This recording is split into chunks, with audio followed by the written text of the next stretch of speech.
Olá para todos, sejam todos bem-vindos. Hoje nós vamos falar da energia da lua minguante no signo de Leão e da finalização dos contratos inconscientes. Passamos por dois eventos super importantes, que foi o eclipse solar no eixo Libra, Áries, que falou do nosso consciente, que falou da separação do joio e do trigo, no dia 14 de outubro de 2023. Agora, recentemente, no dia 28 de outubro de 2023, passamos por outro eclipse lunar parcial, que foi no eixo Touro-Escorpião, que teve um impacto muito grande, que mexeu e ainda está reverberando com o nosso lado emocional. Hoje nós vamos falar dos contratos inconscientes. A lua minguante sempre ocorre com uma quadratura entre o Sol e a Lua. Está relacionado com o nosso lado racional e emocional. O objetivo aqui é encontrar o ponto de equilíbrio relacionado com a nossa ancestralidade. Os contratos aqui estão relacionados com a casa 8 com o nó do sul em Libra.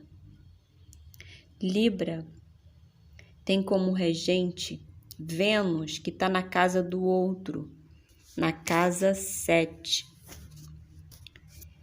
A casa 8 é regida por Escorpião. Temos aqui no signo de Escorpião o Sol, Marte e Mercúrio. Escorpião é regido por Marte, que está em seu lugar de poder, e também por Plutão.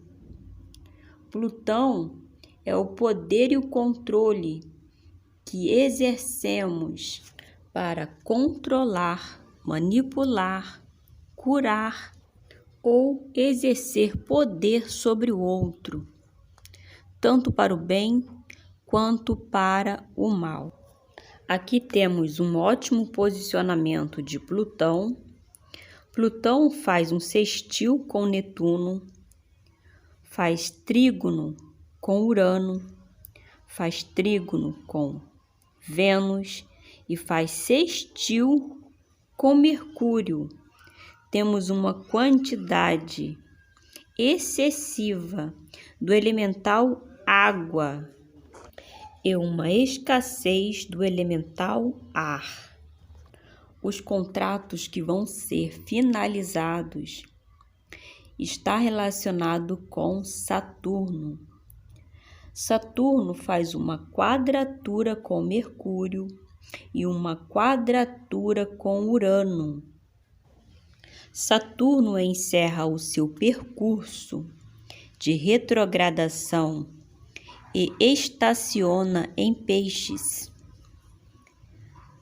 para voltar a percorrer o seu caminho em direção a Áries até o ano de 2026, entre algumas pequenas idas e vindas nos primeiros graus de Áries. Saturno está relacionado ao karma.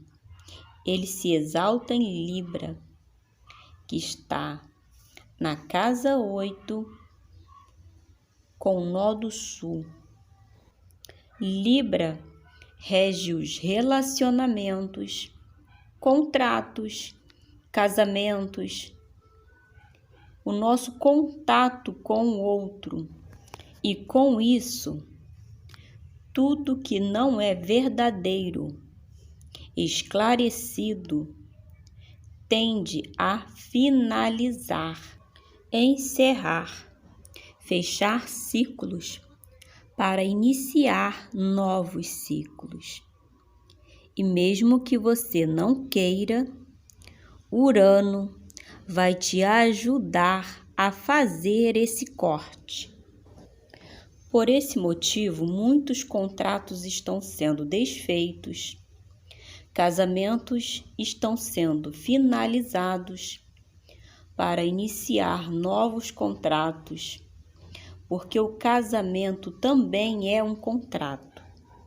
Quando fazemos um contrato com alguém e nesse contrato não é esclarecido as verdadeiras intenções de ambas as partes, esse contrato tende a finalizar, porque tudo que não é esclarecido, tudo que não é verdadeiro, não permanece.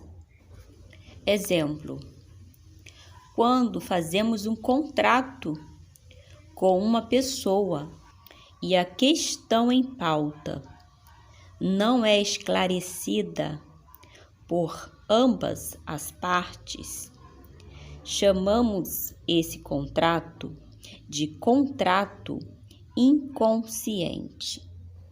Aqui eu citarei alguns exemplos, mas antes vou esclarecer algumas coisas.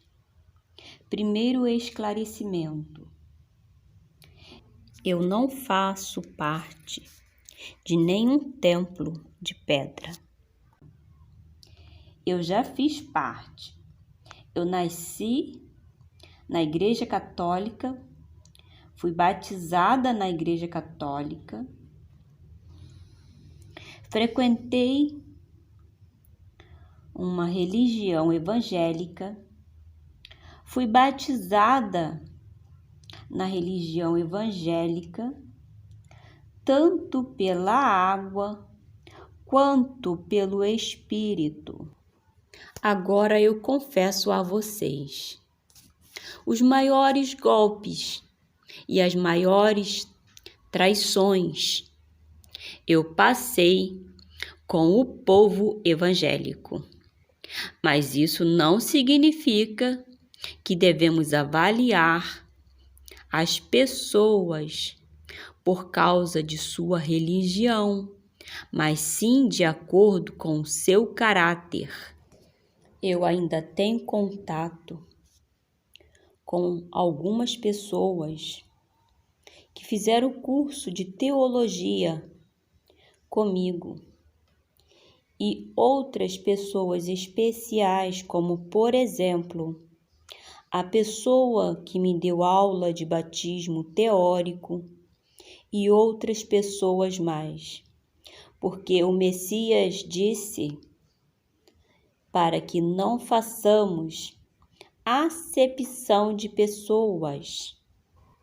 E quando eu resolvi fazer o curso de teologia, foi para autoconhecimento, porque quando Jesus foi para o deserto e ele foi tentado de acordo com a palavra, e ele se defendeu de acordo com a palavra.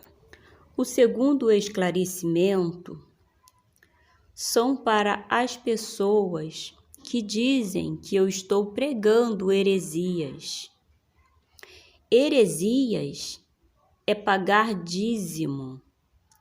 O dízimo, na lei de Moisés, não era dinheiro, era um sacrifício vivo de animal para pagar pecados. E quando o Messias veio, a lei do dízimo foi dispensada por causa do sacrifício do próprio Messias. O outro esclarecimento é referente ao ensinamento do Messias, que veio há mais de 2000 anos atrás e quebrou o templo de pedra dos negociantes. E mesmo assim, eles usam a palavra de Hebreus 10, 24, em que você deve congregar. Porque se você não congregar, você é um desigrejado. Porque primeiro, se você estuda, é para autoconhecimento. Porque na palavra diz: conhecereis a verdade, e a verdade vos libertará. Congregação significa ajuntamento espiritual para receber o poder que vem do alto, em que você é o corpo inteiro, da qual o Messias é o cabeça. Onde há um ou dois reunido em meu nome, lá eu estarei. E a oferta? A oferta é para quem precisa e não para alimentar a hierarquia do templo de pedra. E o salário do padre, dos pastores, dos profetas, dos missionários. Primeiro que padre, pastores, profetas, missionários, profetiza, nunca foram profissões. Isso é dom do Espírito. Você recebe de graça e passa de graça para o povo. Bom, eu espero que tenha ficado bem claro, bem esclarecido para os perseguidores da minha alma e para os perseguidores da alma daquele que está ouvindo esse áudio. Agora vamos para os exemplos dos contratos inconscientes. Eu vou usar como exemplo a história de Labão, do livro da Gênesis, porque os contos sempre se repetem através dos campos morfogenéticos. Para quem não conhece Labão, Labão era irmão de Rebeca. Rebeca foi esposa de Isaque. Isaque, filho de Abraão. Então, vamos falar dos contratos inconscientes. Labão era um homem muito interesseiro e ele usava as pessoas em benefício próprio. Ele fazia contratos inconscientes com as pessoas que ele queria usufruir do seu trabalho. Veja bem, os contratos sempre são bem-vindos quando se é revelado a intenção por trás dos contratos. Mas no caso de Labão, isso não é possível, porque Labão é um homem narcisista, controlador, manipulador e interesseiro. Isso prova que dentro da mesma família existe pessoas que praticam o bem e outras que praticam o mal. Rebeca deu água para o empregado de Abraão e para os camelos sem intenção nenhuma, sem nenhum tipo de interesse. Mas quando Labão percebeu que o servo de Abraão veio buscar Rebeca para se casar com Isaque e viu a sua irmã cheia de ouro, ele fez o seu primeiro contrato inconsciente com sua irmã Rebeca, sem que ela soubesse. Um tempo depois, Jacó, que é filho de Rebeca, foi morar um tempo na casa do seu tio Labão, por vários motivos que agora não vêm ao caso. Mas um dos principais motivos foi para realizar o contrato inconsciente que sua mãe fizera sem que ela soubesse com seu irmão Labão. Tudo já estava pré-estabelecido nos pensamentos de Labão. Ele queria adiantar o plano, porque Jacó já havia um mês que estava trabalhando de graça. Então ele disse: "Você é meu parente. Vai trabalhar de graça para mim?" Já estava tudo organizado e preparado através dos seus pensamentos. Então ele sabia que Jacó amava Raquel. Então ele fez o seu segundo contrato inconsciente com Jacó. Jacó fez o contrato com ele de trabalhar por 7 anos de graça para se casar com Raquel.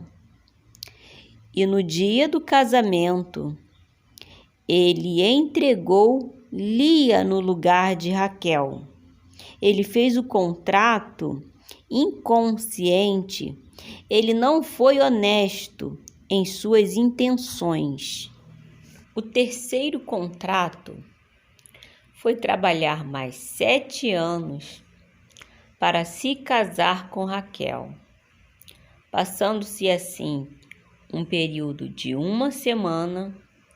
Raquel foi entregue como sua esposa diante de mais 7 anos de trabalho.